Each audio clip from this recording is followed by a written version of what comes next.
what I've done is I've got a presentation of about 20 minutes, which I'm hoping will form the platform on which the rest of the presentations today and tomorrow will be based on.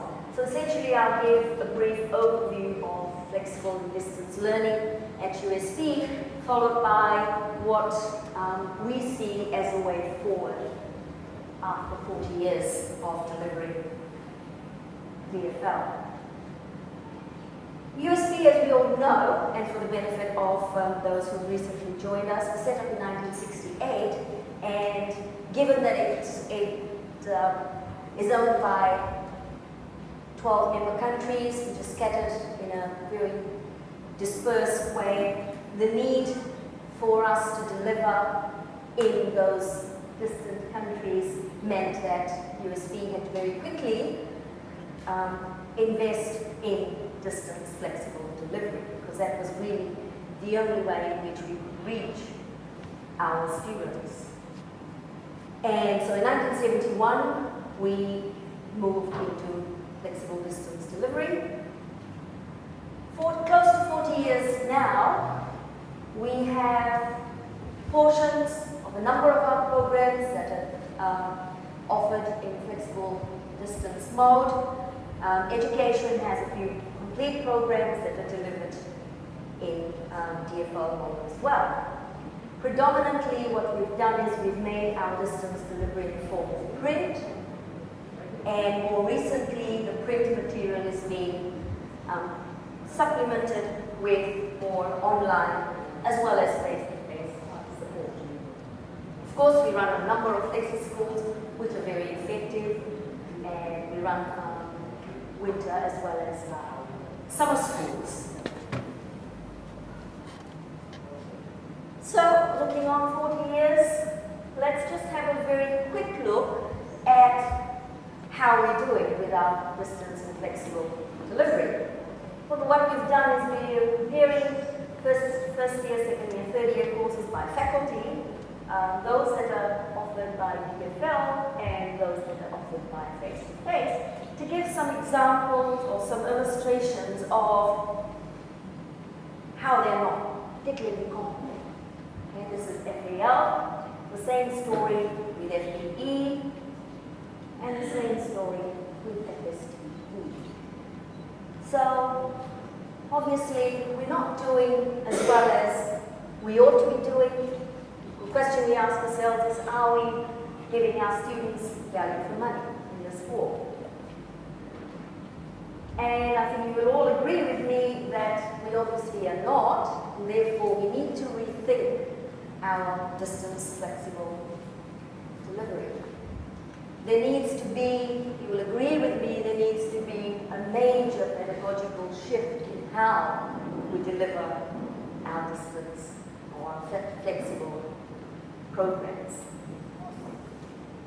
Look at the strategic plan. Drawing from the strategic plan, we've made a commitment to ourselves to convert full programs, both at undergraduate and postgraduate level, to flexible distance learning format. It's a commitment that we have to deliver on, and like Vice said this morning, there isn't a lot of time. So we ask ourselves the question when we reflect, is how exactly do we do this and do a better job of it? So one of the options, of course, we have is to look beyond print. We've done that for 39 years. We're not doing a particularly good job. We are doing well in some areas, of course, but in general, we need support, some other kind of support. The option, of course, we have is to use online to supplement our print mode. And that is a very good option for various disciplines. I know there are colleagues of mine who really think that that's the way they would want to go. There is, of course, online face-to-face hybrid mode. You can also have that as another option. And again, in our strategic plan, we're committing ourselves to providing more and more face-to-face support in the region. And of course, the third option is to go fully online. Let's look at the advantages, some of the advantages of having fully online courses. Some of these were mentioned earlier this morning, and some of them I'm putting down there. There's quite a few of them. We're very happy to discuss this later, but there are some very distinct advantages. When you prepare online courses, one of the great advantages of that is you can actually prepare the courses in such a way that you can deliver the course in a way that follows good pedagogical progression. And you can actually measure that. You have regular monitoring of student participation and learning, and I'm sure we'd all agree that this is very, very important if you want to make students successful in their studies. It gives us the opportunity to do what we've never been able to do, which is to individualize remedial opportunities. If we can have remedial opportunities available to students who they wish to take, will take, then we're really helping them along virtually on a day-to-day basis. Of course, faster feedback. One of our biggest issues has been the time taken for feedback. And online gives us this great opportunity there. It encourages collaborative learning across large distances. We've got students scattered all over the region, but they can all work together in groups, regardless of where they are, which I think for us is a real great opportunity, because one of the things we want students to develop as a student attribute is, as a graduate attribute, is that. Of course, we can engage very many different learning and teaching tools, and for those of us who teach large classes, engage different assessment tools. Okay, online learning actually takes away a lot of the issues of having to mark lots and lots and lots of assessment activities. Of course, it fosters independent learning, increases student participation. We know that when we have tutorial classes and we have students, there are some students who dominate discussions, and there will be others who will be shy and feel quite intimidated and therefore do not engage. Because in an online environment, students don't come physically face to face with each other. It gives them more, it makes them feel a bit secure, and therefore they can participate. And they do participate, as you'll see later in the presentations. Automated marking goes without saying, save lots of time.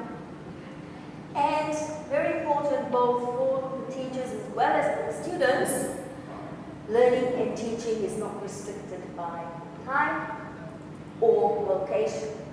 So it's extremely good for part-time students, working students, traveling students, or even students at home, because they can do this in their own time. And similarly for staff, you're not restricted by having to come into a classroom.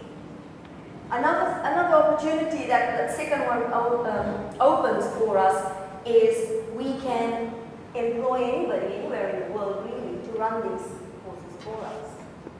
So the opportunities are vast. Of course, these courses are more accessible, not just here in Fiji, but in the region as well as internationally. So we're really opening up the market to a much larger community. And one of the really good points about developing your own online courses is that you have this opportunity to incorporate cultural practices and norms of various societies and communities into the program as you develop it. And we know that that is very important, because we have a whole lot of students from different backgrounds. So these are some real advantages of online learning. But course, it does not come without challenges. The very obvious ones are there: good internet access, connectivity, access to computing facilities, IT knowledge, intermittent electricity supply. Although one of the good things about that is, because you're not restricted by time, you can actually get around that problem as well. You can get around all of those problems, obviously, but these are things that would have some impediment to successful online courses. Developing these courses, which have sound pedagogical progression, is a real challenge. We need to know how to be able to do that. Of course, students do not physically have the opportunity to be in contact with their teacher, which they do, bring up as an issue sometimes. And resources. Resources required for development. Of course, development of online courses is not cheap. You need IT support, you need technical support, you need to know how to incorporate pedagogical progression into the course as you develop it. And in terms of delivering the course, it takes a lot more time. If the teacher is supposed to make their presence felt in a virtual environment, then it takes a lot of time, a lot of involvement. So that's staff time, people time, and of course, time management is very important, not just for staff, but for students as well. So these are some of the challenges we need to be very aware of and be able to overcome for successful online delivery. Now, our commitment, first and foremost, USB-NET services, which has been a real problem, has now vastly improved. We are cutting down access times from something like 5 minutes to 20 seconds, 10 seconds. So it's a huge improvement from the regional campuses, and simply by migration from Gillette to our direct platform. In addition to this, there are 2 more stages of enhancement of the USB-NET, which should actually make a huge impact on how effective online could be from the region. To reach more remote areas, which was an issue that was raised earlier, and centres, KU band will be installed in the region. We're looking at about 20 of those, and hopefully that will make quite a big difference to accessibility in the more remote areas. And we always encourage, we continue to encourage, as I said in our strategic plan, that online we will embrace online without losing the need for face-to-face experience of our regional students. Going forward, next year we're committing to developing between 8 to 10 programs in online, fully online forms. We are currently conducting quite a bit of research around online learning. This is very important, again, picking up from what both the Vice Chancellor and the guest speaker said this morning. We need to learn about what we do and how we do to improve. So we're hoping that institutional research and research within the sections and the faculties is really going to give us an opportunity to improve as we go along. And of course, this is a new form of teaching. We're talking about its impact on our workloads, and we absolutely must give ourselves a realistic workload so that it does not have an impact on our other activities, and that we resource the sections and the individuals accordingly. So right at the end, to curb and curtail competition, to take our services and products to the doorstep of every household, not just in the region but beyond, and to be the pinnacle of technology-driven education going forward, we need to embrace online. Thank you very much.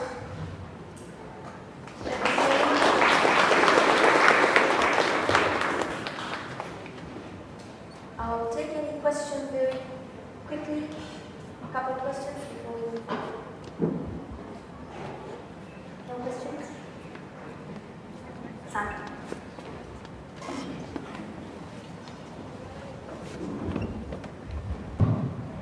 Thanks, Angela. I just want to pick up another challenge that we might be facing with the online teaching. And this relates to my experience, particularly this semester, with a group of students in the Cook Islands who are senior, sort of older students doing postgraduate study, sometimes third or fourth degree even. And they're used to doing, in their recent times, summer school, winter school sort of teaching. And when we were introducing Moodle to them this semester, I was quite surprised by the vehemence in which they resisted this new form of teaching and rejected any kind of compulsory online approach to the assessment. I gave them the choice, and we decided not to use that, just to use Moodle or email even. And I just wondered how we could overcome that initial resistance, which these are not computer literate people, these are people who are professionals working in very high-powered jobs. But they do not want to come to study and use online methods, they want to use possible face-to-face methods. And we obviously need to make it more attractive or induce them in some way to, I mean, making it compulsory is one aspect of that, but making it more attractive to them is another issue. Absolutely. I think that is going to be a problem. And it's not going to go away very quickly. In terms of the younger students coming in, it's much easier to handle them because they're keen to try things out, and we find that, you know, UU100 gives them a really good opportunity to really use online to a large extent. Now, how do we deal with people out there, which we think is going to be a big market for us, because really we try to target those people. Well, I really don't have any answer right now for it, but I think that's one of the things we really have to think about, how we're going to do that. And it'll have to be, you know, through a lot of discussion and finding out from people like them how we might be able to do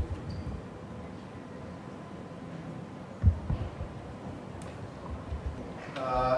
I can deliver the face-to-face mode through IT services, but laboratories are really suggestions or solutions to this kind of Thank you. And you know, we've been trying to deal with this for a long time, and I don't think we've come up with any solutions as yet. There are options out there that can assist, but you know, I'm a little bit biased. I don't think anything can really, in our setup, replace a good lab. But there are resources out there to prepare students for labs, and then you can have labs. But again, if you're offering it out in the region, we already have labs available. There are ways in which you can cover sort of concentrated lab sessions, as we do in University of Practical Sciences, or you can have somebody run labs for you. I don't know. I mean, I don't think that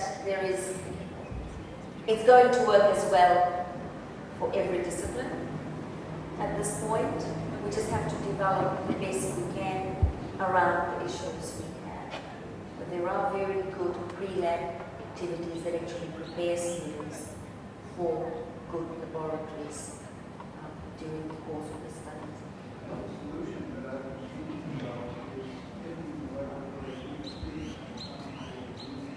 Yeah. Week or 2 week sessions, and you would carry your equipment with you, because often the equipment is much too expensive to have at your next center. Yes, well, we're currently doing exactly that in chemistry, biology, physics. We do have some equipment in the campuses. We did go for a week-long, 2-week-long experiment. But the large equipment, a bit hard, dangerous to carry. But I think eventually what we want to do is to develop better lab facilities as we start to concentrate delivery of science in the region. Kissy had Doctor. Is there a comment to respond to some question? In new technology, we expect assistance from some users, especially the old generation. I recall when we tried to introduce email, a lot of our colleagues, especially our old colleagues, resist to use email. What we did, if we continue to provide simple training, explain the benefits of using the application, they will come on board. But I think it's for us, those of us who have passion about technology, it's our role to explain and help our colleagues. So hopefully that they will understand the benefits they will get from but we do expect assistance from people, especially when we introduce new technology. Thank you. maybe one more? Dr. Jokhan, I'd just like to add on to regarding the training of students. Maybe UU100 can be taught before the semester begins to these students. Secondly, yes, I think I think that's what we did for our bridging students. We taught English 2 to 3 weeks before they even started uni. I mean, we might want to keep that in mind. And secondly, I did online studies, and I didn't do any training before I went online. But it was my responsibility to look for internet access. I did it from anywhere in Fiji. I was traveling to Limpopo because that's where I was based, back to Suva. Took the internet wherever I went. Australia didn't teach me to do that. But I had to do it if I wanted to study. And I think it's the responsibility of the learner. Because I don't really understand, I don't really know what online learning is with USB, but I think that's how I did it, and I think they can also do it. Thank you for that. That does encourage us all. And I mean, we are partly responsible in some of the learners.